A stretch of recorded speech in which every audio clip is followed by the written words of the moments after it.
what does this award mean to you? Thank you for the question, Pratyaksh. I think this award means a lot to me.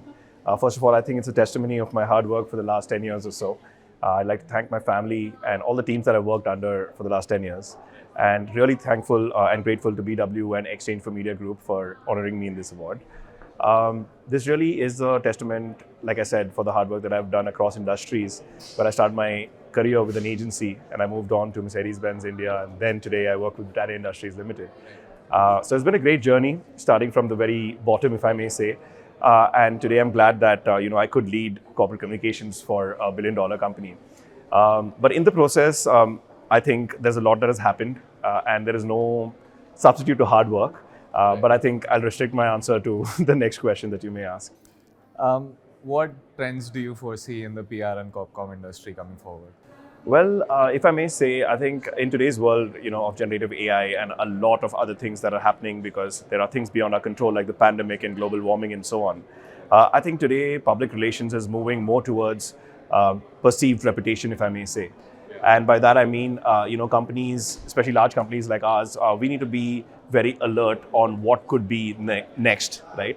So we need to be aware of the trends. We need to be ahead of it, which means we need to use all these technologies. But at the end of the day, the human element or the tangibility of human thinking, and that, I would say, the relationship that you have, whether it's with different stakeholders, etc., that can never be replaced by technology. So it's a good mix of gut as well as data. And going forward, I think more and more we should definitely use the data which is there and use your gut feeling and be very contextual in what we're communicating. And in today's world, I think it's all the more important to be very conscious of what you're communicating. So hence, I have this concept called the triple C, if I may say, which is basically you have to collaborate coherently, you have to create very creatively, and at the end, communicate very consciously, because that's the age we're moving towards, a very aware consumer and rather the whole consumers as a set.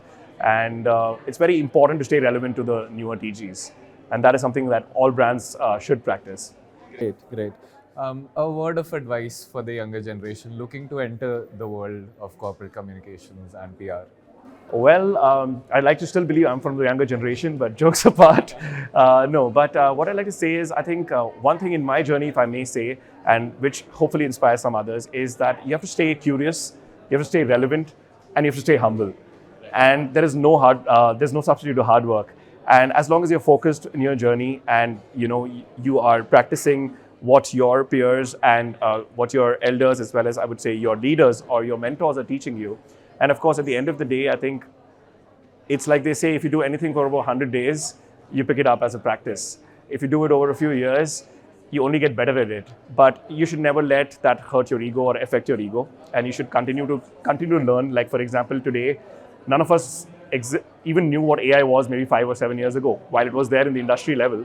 Today, it's at the consumer facing, like whether it's ChatGPT or many others. So it's very important to stay curious and, dig as many rabbit holes as possible and kind of keep improving yourself, because no one should ever feel that they're an expert in something, because that's when you reach the saturation and you stop learning. So I would request the younger generation to keep learning, stay humble, stay focused, and yes, stay curious. Definitely. Thank you so much, Vignesh, for your time. Thank you so much, Pratyaksh.